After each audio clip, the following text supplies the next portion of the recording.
O Salmo de número 1 diz assim, ó: Bem-aventurado é o homem que não anda segundo o conselho do ímpio, nem se assenta no caminho dos pecadores, nem fica no caminho dos pecadores, nem se assenta na roda dos escarnecedores.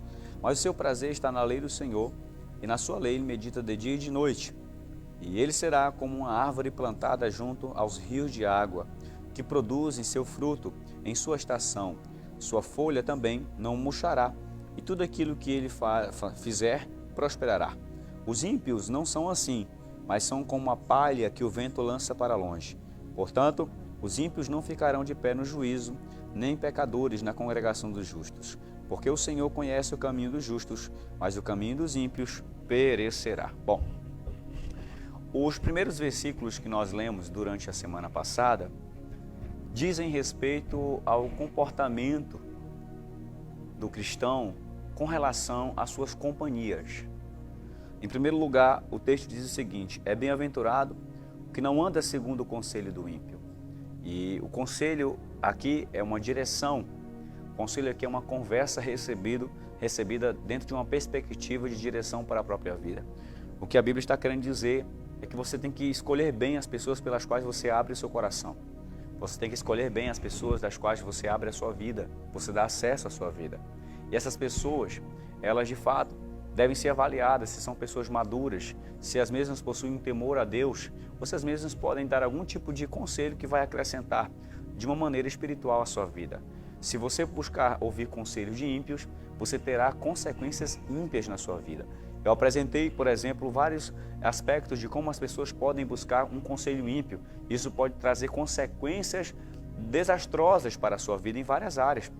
Você pode, por exemplo, receber um conselho para o seu casamento, de um conselho ímpio, que vai prejudicar você. Se for, por exemplo, de uma pessoa que teve um casamento frustrado ou uma situação que não deu certo, tudo mais, e essa pessoa acaba aconselhando você de maneira não pautada na palavra, não dentro de uma maturidade ou de uma experiência de vida justa e adequada à palavra de Deus, ela pode dar um conselho para você que isso pode levar você a tomar atitudes das quais, além de não agradarem a Deus, trazerem consequências que não eram para serem assim sobre você. Então, ouvir um conselho ímpio pode trazer muitas questões negativas para você. Então, avalie quem você abre seu coração e quem você dá acesso à sua vida. Se essas pessoas, de fato, elas têm algum tipo de visão espiritual. O que significa a palavra ímpio aqui?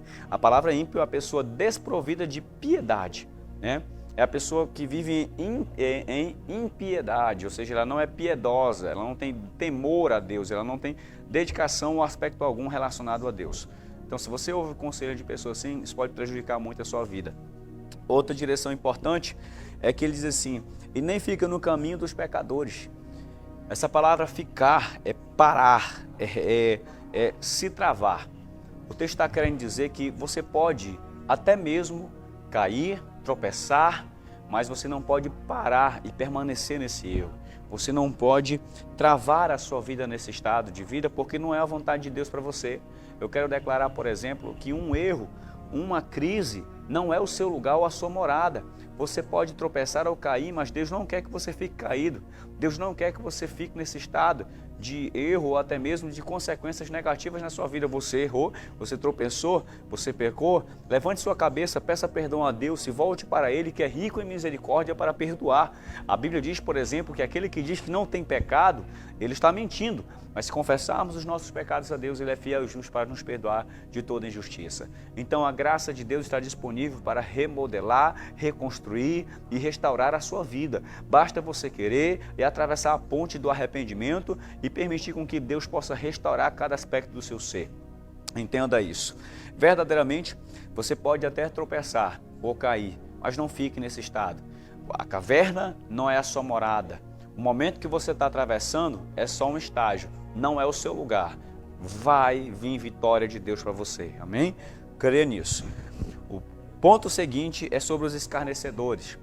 A Bíblia diz que é bem-aventurado que não se assenta, né, na roda dos escarnecedores. O que é um escarnecedor? Alguém que zomba, alguém que é contra, alguém que se posiciona de maneira leviana com relação a algum assunto ou circunstância.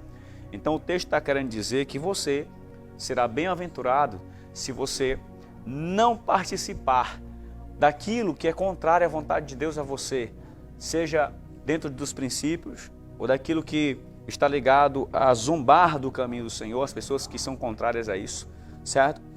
Um ponto continuativo no versículo, a partir do versículo 2, é que diz que se você tiver relacionamento com a lei de Deus, com a palavra de Deus, ou seja, meditar nela, existem promessas poderosas para você, se você tiver um relacionamento com a palavra. E essas promessas, dentre elas está, em primeiro lugar, o texto, versículo 3 está dizendo assim: se você tiver relacionamento com a Bíblia Sagrada, com a lei de Deus, e meditar nela constantemente, buscar obedecê-la, guardá-la, você será como uma árvore plantada junto às águas. Uma árvore plantada junto às águas, ela pode passar por várias estações, mas ela sempre estará sendo regada. Ela pode passar por várias estações diferentes, mas ela sempre terá algo que vai fazer com que ela dê o seu fruto no seu tempo certo. Se você meditar na palavra de Deus, ter relacionamento com aquilo que Deus declara, da palavra dele para você, constantemente, você pode passar por várias estações, você pode passar por várias circunstâncias da sua vida, mas a palavra de Deus vai sustentar você, a palavra de Deus vai te dar constantemente força, vai levantar você, vai te dar esperança e vai fazer você produzir frutos na estação certa. E até mesmo quando vir circunstâncias de estações infrutíferas, você continuará dando fruto, porque o seu coração vai estar sendo construído pela palavra de Deus. Amém? Então, entenda isso dentro do seu coração. Eu quero mandar um abraço aqui para uma pessoa especial, rapaz. Meu querido amigo, né, meu parente, o Wellington Monteiro, tá ligado no programa. Olha que benção. Se o meu pai estiver assistindo um programa agora, José Monteiro, ele sabe, né? Wellington, um abraço, meu querido.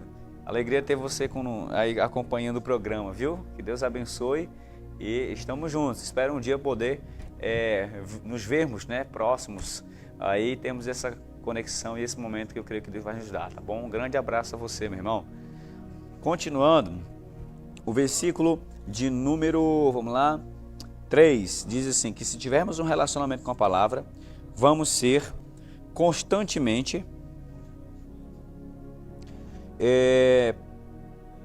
frutíferos, né? O texto também diz que nós não vamos murchar, certo? E tudo que fizermos irá prosperar. A verdadeira prosperidade é aquela que vem da palavra de Deus. Tem muita gente que liga a prosperidade só a questões financeiras, mas a prosperidade que a palavra nos dá é uma vida de paz, de vitória, de moldagem diante de Deus e até mesmo de uma felicidade que ela vai crescendo dentro do nosso espírito como um estado de comunhão com Deus, cada dia melhor e maior, certo? Então, se você tiver relacionamento com a palavra de Deus, se apegar a ela, orar a ela, ela vai trazer prosperidade para a sua vida.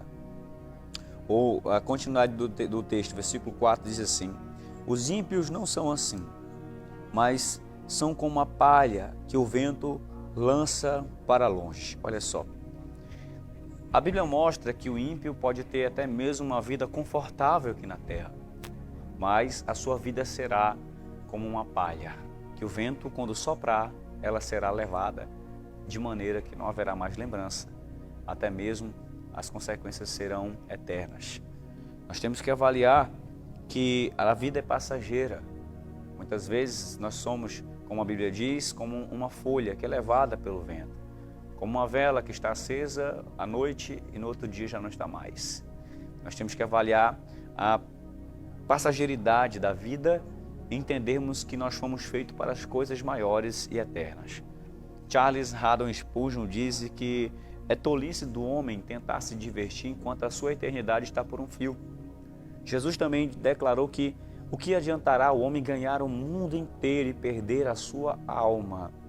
O que ele poderá fazer para resgatá-la de volta? E o mundo inteiro aqui está dentro do aspecto de sucesso humano que nós buscamos. Jesus está querendo dizer: o que adianta você ter status, o que adianta você ter dinheiro, o que adiantará você ter amizades, o que adiantará você ter fama, se você perder no final a sua alma, a eternidade. Cristo está querendo dizer que a eternidade, comparado à vida que nós temos aqui agora, é muito maior. A vida passa muito rápido. O que você tem feito com o chamado de Deus na sua vida? Jesus nos mostra também uma parábola de um homem que abriu um grande galpão e colocou todas as suas riquezas lá dentro. E não se importou com a sua alma, não se importou com a sua eternidade. E esse homem, quando foi dormir à noite, ele teve um sonho. E Deus falou para ele assim: louco, hoje vão pedir a tua alma. E o que é que tu tens para apresentar para o teu Senhor? A parábola nos mostra a urgência de buscarmos, tratarmos o espiritual da nossa vida. Verdadeiramente, eu e você temos uma alma eterna e ela vai comparecer diante de Deus. A pior morte, queridos, não é a morte envenenada, não é a morte de doença. A pior morte é a morte que Jesus disse: se vós não crerdes em mim, morrereis em vossos pecados. Essa é a pior morte. A morte eterna, segundo a Bíblia, é a separação eterna de Deus. Mas devemos entender que Jesus veio por mim e por você, morrer naquela cruz, fazer com que nós pudéssemos ter acesso ao coração de Deus novamente, para sermos reconciliados com Ele. E hoje, além de sermos reconciliados, sermos adotados em fé e termos a vida eterna. Esse texto é maravilhoso para nós entendermos. Ele é fundamental para compreendermos a brevidade da vida. Continuidade do versículo diz assim: portanto, os ímpios não ficarão de pé no juízo, nem os pecadores na congregação dos justos, porque o Senhor conhece o caminho dos justos, mas o caminho dos ímpios perecerá. Por exemplo, no livro de Provérbios está escrito que existem caminhos que aos olhos do homem parecem ser bons, mas no final levam à morte. Isso é uma verdade fundamental, factual. Existem caminhos que para nós parecem ser bons, mas qualquer caminho que rejeita os propósitos de Deus, no fundo, nos levará à morte eterna, à separação dos propósitos de Deus. Não há nada que eu e você possamos traçar que fora dos planos de Deus possa nos colocar no fluxo das bênçãos do Senhor. Todo plano que rejeita Deus, verdadeiramente, não irá nos abençoar. As bênçãos de Deus, elas estão fora daquilo que não faz parte dos planos dele para a nossa vida. Permita com que Deus hoje, se possível, e é claro, se Ele quiser, possa interromper seus planos para colocar os planos dele sobre você. Se Deus interromper os seus planos é porque Ele tem o melhor para você. Se Deus interromper sua vontade em alguma circunstância da vida é porque a vontade dele é maior para você. Se Deus interrompeu alguma atitude, alguma circunstância, livrou você de tal realidade, é porque Ele tem algo melhor e maior para você. Então entenda isso e abrace isso em seu coração. Os desígnios dele são muito melhores. Mas Deus não vai forçar isso sobre mim e sobre você. Ele verdadeiramente nos mostra que a vontade dele é boa, perfeita e agradável. É boa porque ela promove o bem, faz com que todas as coisas cooperem para o nosso bem.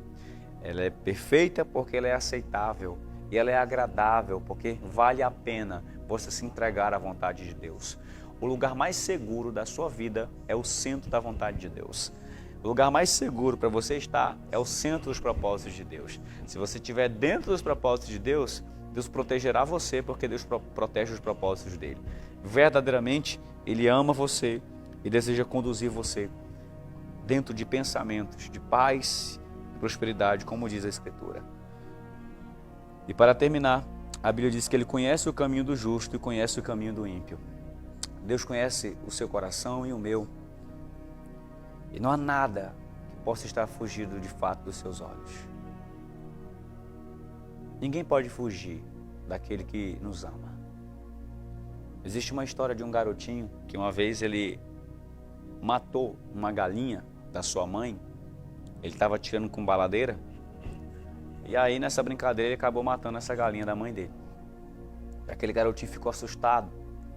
O que eu vou falar para minha mãe? Matei a galinha dela. E então ele pegou, escondeu e ficou muito agoniado com aquilo, andando para lá e para cá, foi para o almoço, até que ele decidiu falar para a mãe dele: mamãe, eu matei uma galinha da senhora. E a mãe dele disse assim: meu filho, eu sei disso. Aí ele falou: como é que a senhora sabe? Aí ela disse assim: meu filho, eu vi quando você matou a galinha. Mamãe, mas por que a senhora não falou nada? Aí ela disse assim, meu filho, você não pode esconder nada de quem ama você. Assim é Deus. Não podemos esconder nada daquele que nos ama. E verdadeiramente temos que abrir nossa alma e o nosso coração para deixarmos Deus nos transformar. Amém? Então permita isso. Eu quero orar por todos aqueles que enviaram suas mensagens. Que Deus abençoe sua vida, seu coração. Que Deus abençoe os seus caminhos, sua família. Obrigado pela sua companhia no programa. Amanhã a gente vai se encontrar mais uma vez aqui, 11h15, no programa Impacto da Fé.